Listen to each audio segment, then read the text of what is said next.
Football മത്സരങ്ങൾ അതേപോലെ തെരഞ്ഞെടുപ്പുകൾ ഇതൊക്കെ മലയാളികളെ സംബന്ധിച്ചിടത്തോളം അവരുടെ ആഘോഷങ്ങളാണ്. ആഘോഷങ്ങൾ ആവേശമായി മാറുമ്പോൾ പലരും ആത്മവിശ്വാസത്തിന്റെ പുറത്ത് തങ്ങളുടെ ടീം ജയിക്കുമെന്നും അല്ലെങ്കിൽ തങ്ങളുടെ പാർട്ടി ജയിക്കുമെന്നും അതല്ലെങ്കിൽ ഏതെങ്കിലും പ്രത്യേക സ്ഥാനാർത്ഥി ജയിക്കുമെന്നും അതുമല്ലെങ്കിൽ ഏതെങ്കിലും പ്രത്യേക സ്ഥാനാർത്ഥികളുടെ ഭൂരിപക്ഷം സംബന്ധിച്ചെല്ലാം ബെറ്റ് അഥവാ പന്തയം വെക്കാറുണ്ട്. എന്നാൽ അത്തരം പന്തയങ്ങളിൽ തോൽക്കുന്നവരിൽ പലരും വാക്ക് പാലിക്കാറില്ല. വാക്ക് പാലിക്കുന്നവരുണ്ടെങ്കിലും അതിൽ പലരും അക്കാരണം കൊണ്ട് മുൻപ് അവർക്കിടയിൽ ഉണ്ടായിരുന്ന സൗഹൃദം അങ്ങ് അവസാനിപ്പിക്കും. എന്നാൽ വലിയ തുകക്ക് അഥവാ സൗദി റിയാൽ 10,000 രൂപയ്ക്ക് ഏകദേശം നമ്മുടെ നാട്ടിലെ 2.5 ലക്ഷം രൂപയ്ക്ക് മുകളിൽ പന്തയം വെച്ച ഒരാളുണ്ട്. വർക്കല സ്വദേശിയും എൻ്റെ സുഹൃത്തുമായുള്ള ഷമീർ ഷാഹുദ്ദീൻ സഖാവ് കഴിഞ്ഞ നിയമസഭാ തെരഞ്ഞെടുപ്പുമായി ബന്ധപ്പെട്ട് തൻ്റെ സുഹൃത്തുമായി നടത്തിയ പന്തയം, അതിനെ തുടർന്ന് പന്തയത്തിൽ അദ്ദേഹം പരാജയപ്പെട്ടപ്പോൾ അദ്ദേഹം ചെയ്ത കാര്യവും ശരിക്കും മാതൃകാപരമാണ്. എന്നെ ഏറെ ആകർഷിച്ചൊരു കാര്യം ഇതുമായി ബന്ധപ്പെട്ട് അദ്ദേഹം ചെയ്ത വീഡിയോയുടെ അവസാനം പറഞ്ഞ കാര്യമാണ്. എഴുന്നേറ്റ് നിന്ന് കൈയടിക്കേണ്ട, സല്യൂട്ട് ചെയ്യേണ്ട ഡയലോഗ്. നമസ്കാരം പ്രിയപ്പെട്ടവരെ, എല്ലാവർക്കും സുഖമാണെന്ന് വിശ്വസിക്കുന്നു. എല്ലാവരും ഈ വീഡിയോ ഫുള്ളായിട്ട് കാണുക. പ്രത്യേകിച്ച് ഈ 2 വീഡിയോ നിങ്ങൾ ഫുള്ളായിട്ട് കാണണം. അത് മറ്റൊന്നുമല്ല, 2026 ഏപ്രിൽ 9 നടന്ന കേരളത്തിലെ 16ാമത് നിയമസഭാ തെരഞ്ഞെടുപ്പുമായി ബന്ധപ്പെട്ട് അതിനും ദിവസങ്ങൾക്ക് മുമ്പ് 2026 മാർച്ച് 28 ഞാനും എന്റെ നാട്ടുകാരനും എന്റെ അനിയൻ പയ്യനുമായ ഫൈസലുമായിട്ട് ഒരു പന്തായം വെക്കുകയുണ്ടായി. അപ്പോൾ നിങ്ങൾ ഒരുപക്ഷെ സ്വാഭാവികമായിട്ട് ചോദിക്കും, എന്നിട്ട് എന്തുകൊണ്ട് ആ പന്തായത്തിന്റെ വീഡിയോ ഇലക്ഷന് മുമ്പ് വിട്ടില്ല എന്ന്. മറ്റൊന്നും കൊണ്ടായിരുന്നില്ല, ഞാൻ ഏറെ ബഹുമാനിക്കുന്ന, ഞാൻ ഏറെ സ്നേഹിക്കുന്ന ഒരു വ്യക്തിത്വം ഇതറിഞ്ഞാലുണ്ടാകുന്ന ആ സ്നേഹബന്ധത്തിൽ ഉണ്ടാകുന്ന ഒരു ഇടിവിനെ കുറിച്ച് ഭയന്നിട്ട് മാത്രമാണ് ആ വീഡിയോ അന്ന് പുറത്തുവിടാതിരുന്നത്. പക്ഷെ ആ വ്യക്തിത്വം എല്ലാ കാര്യങ്ങളും അറിഞ്ഞു. അപ്പോൾ പിന്നെ ഈ വീഡിയോ പുറത്തുവിടാതിരുന്നിട്ട് കാര്യമില്ല. അത് മാർച്ച് 28 പന്തായം വെക്കുന്നു, ഏപ്രിൽ 9 ഇലക്ഷൻ നടക്കുന്നു, മെയ് 4 റിസൾട്ട് വരുന്നു. ഇടതുപക്ഷം അമ്പെ പരാജയപ്പെടുകയും UDF അധികാരത്തിൽ വരികയും ചെയ്യുന്നു. ജൂൺ 4 ആ പൈസ, അതായത് ഇന്ന് മാർച്ച് ഈ വീഡിയോ ചെയ്യുന്നത് 2026 ജൂൺ മാസം 5 ഇന്നലെ 4 ആ പൈസ കൊടുത്തു. അപ്പൊ പന്തായം വെക്കുന്നതും പൈസ കൊടുക്കുന്നതുമായ 2 വീഡിയോ ആണ് ഞാൻ ഇതിനകത്ത് ആഡ് ചെയ്യുന്നത്. ആദ്യം പന്തായം വെക്കുന്ന വീഡിയോയും രണ്ടാമത് പൈസ കൊടുക്കുന്ന വീഡിയോയുമാണ്. എല്ലാവരും സപ്പോർട്ട് ചെയ്യുക. ഓക്കെ, എല്ലാവർക്കും നന്മകൾ നേരുന്നു. ഇന്ന് തീയതി 2026 3-ാം മാസം 28. ഞാനും ഫൈസലും കൂടി ഒരു പന്തായം വെക്കുകയാണ്. അതായത് ഞാൻ പറയുന്നു മൂന്നാമതും ഇടതുപക്ഷം അധികാരത്തിൽ വരുമെന്ന്. ഫൈസൽ പറയുന്നു UDF അധികാരത്തിൽ വരുമെന്ന്. UDF അധികാരത്തിൽ വന്നാൽ ഫൈസലിന് ഞാനൊരു 10,000 റിയാൽ കൊടുക്കാണ്ട് ആ കൂട്ടത്തിൽ ഈ 10,000 കൂടെ വെച്ച് 20,000 റിയാൽ ഞാൻ കൊടുക്കും. LDF അധികാരത്തിൽ വന്നാൽ ഞാൻ കൊടുക്കാനുള്ള 10,000 റിയാൽ ഫൈസലിന് കൊടുക്കണ്ട. ഇതാണ് ഞങ്ങൾ തമ്മിലുള്ള പന്തായം. ഓക്കെ ആണല്ലോ? ഉറപ്പാണല്ലോ? ഒരു മാറ്റവും ഇല്ലല്ലോ? ഓക്കെ.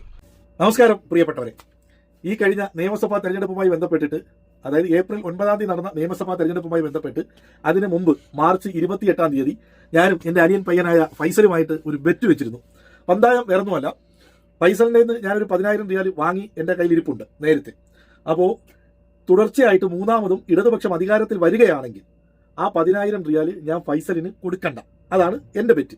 ഫൈസലിന്റെ ബെറ്റ് എന്ന് പറയുന്നത് UDF അധികാരത്തിൽ വന്നാൽ ഫൈസലിന് കൊടുക്കാനുള്ള 10,000വും പിന്നെ ഞാൻ തോറ്റതിന്റെ 10,000 കൂടെ ചേർത്ത് 20,000 കൊടുക്കണം. ഇതായിരുന്നു ഞങ്ങളുടെ ബെറ്റ്.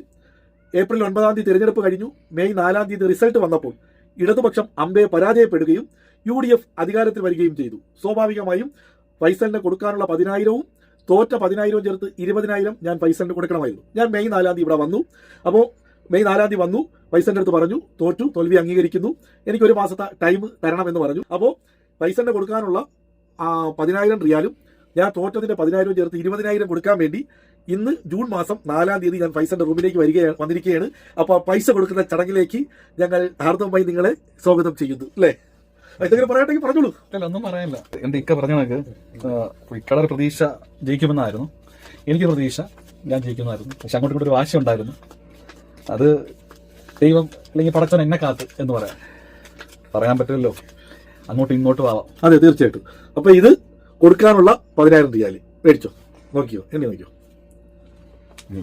അല്ല, എന്താണ് അത് പൈസ? അത് നമ്മള് അവിടെ എല്ലാവർക്കും കാണുമല്ലോ.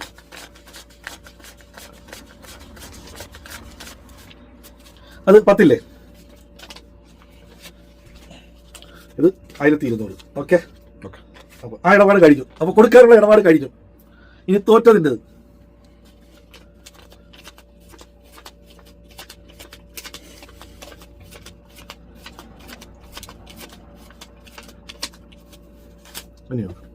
ഇത് ബെറ്റിന്റെ ഞാൻ തോറ്റതിനുള്ള പൈസ. ഓക്കെ, സന്തോഷത്തോടു കൂടി ചിരിച്ചുകൊണ്ട് ആണ് കൊടുക്കുന്നത്. മേടിച്ചു എന്നെ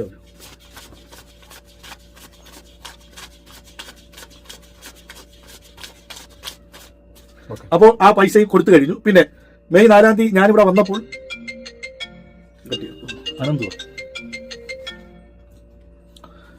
മെയ് 4-ാം തീയതി റിസൾട്ട് അറിഞ്ഞ് തോൽവി അംഗീകരിച്ച് ഞാനിവിടെ വന്നപ്പോൾ ഫൈസൽ എന്നോട് ആദ്യമായി ചോദിച്ചൊരു ചോദ്യമുണ്ട്.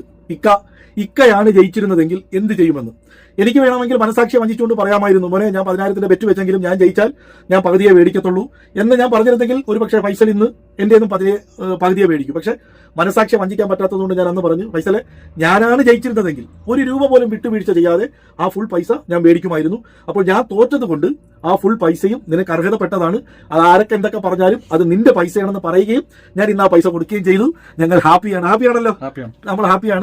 വാക്കിന്റെ വില തന്നെ കാരണം നമുക്ക് മറ്റു പല ഇതിലും ചിലപ്പോൾ നമുക്ക് വീഴ്ച, പക്ഷെ നമ്മൾ ഒരാളോട് വാക്ക് പറയുമ്പോൾ, പ്രത്യേകിച്ച് ഞാനൊരു സഖാവും കൂടിയാണ്. ആ സഖാക്കൾ ഞാനൊരാള് ഒരു വാക്ക് പാലിച്ചില്ലെങ്കിൽ ഞാനെന്ന സഖാവിന് മാത്രമല്ല ലക്ഷക്കണക്കിന് വരുന്ന സഖാക്കൾക്കും അതൊരു അപമാനമാണ്, അല്ലെ? തീർച്ചയായിട്ടും ഞാൻ ആ വാക്ക് പാലിച്ചപ്പോൾ എന്റെ എല്ലാ പ്രിയപ്പെട്ട സഖാക്കൾക്കും കൂടിയാണ് ഞാൻ ആ വാക്ക് പാലിച്ചത്.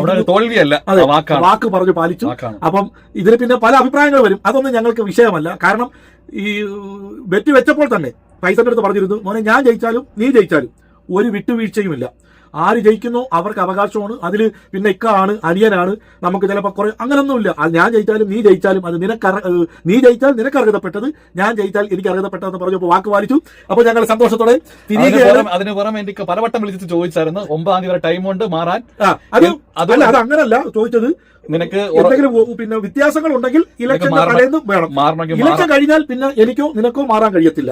അത് ഞാൻ അതിന് മുന്നേ തന്നെ പറഞ്ഞു, ഞാനും മുന്നോട്ട് തന്നെയാണ്, എനിക്കും അത് കണക്ക് തന്നെ ഇക്കാളെ കണക്കാൻ എനിക്കും വാശിയാണ് എന്നും പറഞ്ഞ് ഓക്കെ എന്ന് പറഞ്ഞ് ഡൺ അടിച്ച് എല്ലാം ഓക്കെ ആക്കി ആ ബെറ്റ് പൈസ ഓക്കെ ആക്കി തന്നിട്ടുണ്ട്. സന്തോഷം. Okay, by. ഷമീർ ഷാഹുദ്ദീൻ സഖാവേ, ബിഗ് സലൂട്ട്. മറ്റൊരു വീഡിയോ ആയിട്ട് വരുന്നവരെല്ലാവർക്കും ഗുഡ് ബൈ.